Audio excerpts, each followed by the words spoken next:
Spider-Man is dead. Well, at least like the game is over. The DLC has finished. Everything is wrapped up. Hello, everyone, and beyond. My name is Jonathon Dornbush. I am joined by my boss and clearly professional adult, Andrew Goldfarb. Hello. I was really proud of how that lined up. You did a really good job there. I was trying to make him laugh, but his mouth muscles aren't there, so the jaw just falls. You've been working on this for 2 years. Yeah, it's a lot of work. It's actually the only reason I came back to IGN. It's actually how long they've been working on Spider-Man, but of course that's what we're here to talk about in this wonderful Beyond Versation. Barrett, our producer, loves that so much. So we are talking about the fact that the Spider-Man City That Never Sleeps DLC has wrapped finally. The third chapter, Silver Lining, has come out. We have both played it. My review is going live on IGN. Probably as you're watching this, it's already up. You can go check that out in full for all of my thoughts.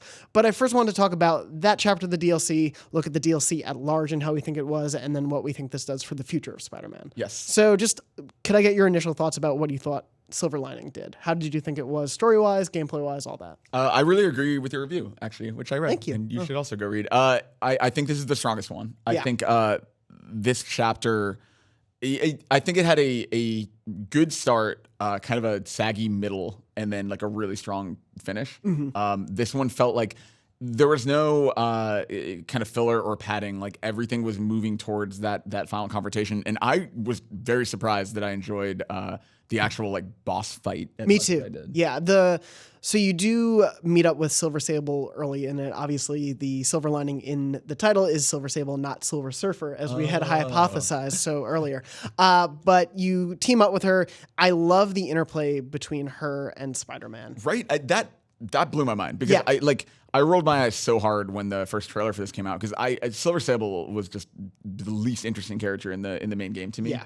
And in this, she's great. I thought it really worked really well. Yeah, her lack of interest in humor works really well, but I also love that they humanized her a bit more, and because all the stuff with like wanting to save her Sable equipment in the main game and like make sure you don't get into her compounds, I didn't love that hook to the story. And now it's like, oh no, she actually cares about her home country in this way, and she's fighting Hammerhead not just to get her cool tech, but she actually has a motive. Yeah, I did think it was really awkward how much she hated him when she first came back. Yeah. Like that transition I think could have been smoother, or her motive for like not trusting him again could have been clearer, I think. But like once that interplay really started between them, I think it was really solid. They also, I'm surprised how many times, I don't know if this was just to get it in your mind, they name dropped her home country so many times, and like by the end of the DLC, Mary Jane is going there to report on it. Do you think, and this is getting a little further into the conversation I want to have later, but do you think they're setting this up to like maybe a Spider-Man sequel could go to other Marvel locations like that?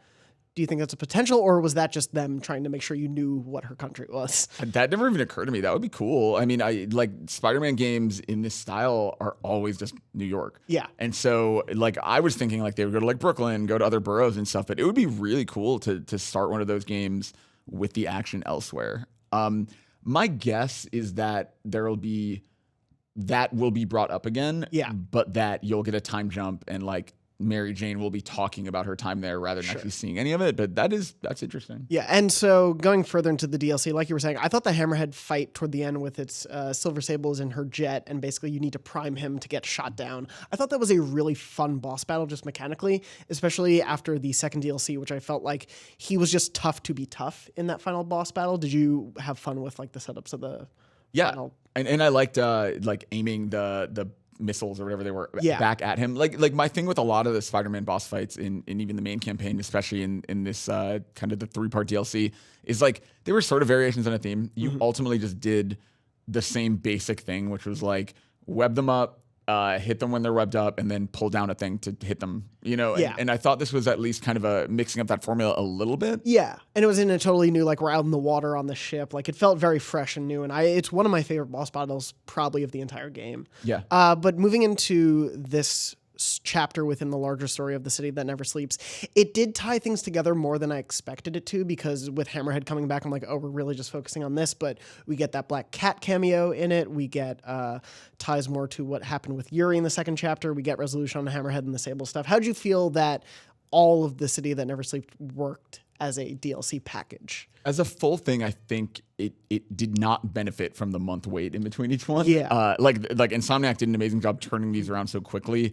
I still maintain that they probably didn't have to. I would have been more than happy to play Spider-Man DLC, you know, the first one in November, the second one in February, and the last one in summer, just to give you kind of give them more time to make them more robust. Totally. But I think it was good extra content. I don't think it was any more significant than like the Tombstone stuff in the main game, though. Yeah. I totally agree that the payoff of Yuri's stuff from 2 was interesting. That I really enjoyed those like recording side missions. The Black Cat cameo I was glad she came back because it was so weird that she was just gone from the first one. Yeah. I was kind of bummed it was so short. Me too. I was hoping you would at least do a mission with her. Yes. Yeah. She was my favorite part of the DLC up until the Spider-Man Sable interplay. That was weird. But of course, most importantly, we got resolution on Screwball. Yeah. Which we all really, really wanted Screwball resolution. I really hated the Screwball stuff. And I Yeah. think that's like the flip side for this one is I think this one had the best story content, but I really felt the fatigue of doing more Screwball, doing more bases. Like I love the combat and the traversal in this game, but it has gotten to the point where like I have done those missions so many times and they don't really vary that much. And it just, I don't know. I wasn't super crazy about any of that. You've taken out so many warehouses. You've taken so many photo ops. Like after a while, it just becomes the same thing. And that's the biggest thing for me is where had The City That Never Sleeps been released as one full thing where it was this 5-hour story, let's say, it wouldn't have had that much side stuff. And even if it had those same types of missions and things, I feel like it would have benefited because you would have only gotten them a little bit. Yeah, totally. If they did more DLC before what I assume is an inevitable sequel, would you want them to do anything episodic or would you want them to just do like a complete package thing? I would honestly like to see them do like packs. Like I think it would be really cool to do like a combat challenge pack. It reminds me of kind of like what Bioshock Infinite did. The first DLC was like almost like a horde mode. It was like a wave-based combat thing. Yeah. And then the second and third ones were story content. I think bundling it as a package is a better deal, but like I'm just in this weird boat where I like the self-contained side missions. I think something like finding the recordings or finding the Black Cat things in the first game are probably too simple to sell on their own. Sure. But I think I don't know. I think they could do something standalone if they wanted to. So Insomniac has been really great about outside of the 3 DLC chapters, also peppering in new updates to the game, whether it was New Game Plus or photo mode editions where they're adding more frames and stickers and all that stuff. They put in new difficulty modes for people, both a harder and easier one, which is really nice. So they're continually doing these like little tweaks and stuff. Do you think we'll see more things like that, specifically in terms of the Sam Raimi suit, which if you bothered Insomniac about the Sam Raimi suit, don't do that. They were working hard on that clearly for a while. That was just a bad move to do, guys. But clearly that was something they wanted to deliver to the fans. They know fans wanted that so much. And it's cool. It's awesome. It's cool fan service. Yeah. I feel like that gives us a good bellwether for what more Spider-Man 1 DLC could be in the future. Like, do you think we'll get more suits occasionally throughout the next year or something like that? I really do. I think I thought it was a nice touch to have the Peter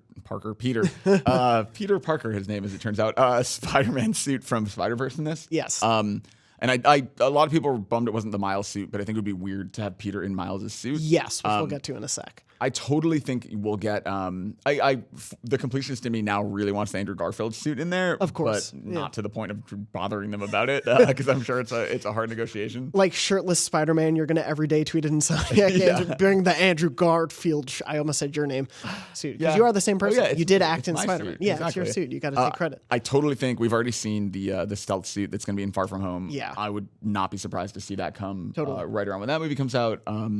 Yeah, I don't know. I think we'll get some free updates because Insomniac is just like they're too nice. They care too much. Yes, and I think they don't want to let this game go, especially because it's I think the most successful game they've ever made at this point. Yeah, I would assume so. It's the fastest selling superhero game of all time. Yeah, which is crazy, and it was the fastest selling I think PlayStation exclusive ever too. And well deserved. Like I really coming back to it for these DLCs more important than anything else just made me so happy to have an excuse to come back. Yeah, it is so fun to just exist in that world for a bit and swing around and everything. And like you were saying with challenge packs and everything, I could see them putting in like 5 more crime variations or something. Totally, but looking forward beyond whatever they may do next year with this game, how do you feel this DLC leaves as like a lasting impression of what Spider-Man 2 could be, mixed with what we already had from the base game? Well, and that's the funny thing, right? Yeah. Like the I assume symbiote tease from the very end of the main game, I think is obviously going to be the main story in the next one. I imagine Harry Osborn will have a big part. But yeah, like obviously Miles is going to be a big player in that game. And like with the main game where there was a post-credits scene with him, we got another post-credits scene here, which had them standing at the top of the building, very much with like the perch that's in Spider-Verse and Black Panther, but them essentially doing their first real mission with web shooters together. And it's like as close, like first he showed he had the abilities, and now he's taking his first field test. It's like they've done literally everything but put him in a full suit. Yeah. And that's obviously where the sequel's going. Yeah. I thought the Yuri stuff to me was really interesting because like she is great. And she was their interplay in the main game I thought was really wonderful. Yeah. And so I didn't know anything until you told me about the comic character Wraith, who it seems like she's probably going to become now. That's what I would assume, yeah. That's totally going to be a thread. I don't know if it'll be a main storyline or anything, but that'll be a thread in the second I could see it like a more expansive Tombstone sort of mission set up in there. It is interesting, though, that they kept that transition for the character in the DLC. They'll obviously have to explain that away in the sequel, but they could probably do that pretty easily. Yeah. But overall, this is like a final, let's say, piece of this first game. How does it leave you for the future of Marvel Spider-Man and Insomniac games? Very excited, and I assume obviously they're going to stay on it. But it's like I want to see what the rest of their vision is, because like it's such a rich background for this character, and there's so much they can do, and we see something like Spider-Verse that draws on like every millimeter of material they can find. I think that they have a pretty cool big playground, and I like the stuff they're setting up for a sequel. Mm-hmm. It is funny. I feel like the question you and I in the office are getting the most from people who haven't played the DLC is, did they ever add the black suit? Did they ever add the symbiote suit? Yeah. And it's like they very clearly, same thing with Miles, right? They walked as close to that line as they could get without putting it in, but that is so obviously a story they're waiting to tell, and I can't wait to see what they do with it. Me neither. I'm super excited to see that, and please, for the love of God and pigs, put Peter Porker in there. Yeah, that'd be cool. Yeah, that'd be great. Anyway, Andrew, thank you so much for joining me for this wonderful Beyond Conversation. Of course, again, you can check out my review of Spider-Man Silver Lining and all of the Spider-Man content that has come out so far. And of course, for everything else Spider-Man, you're already in the right place. IGN.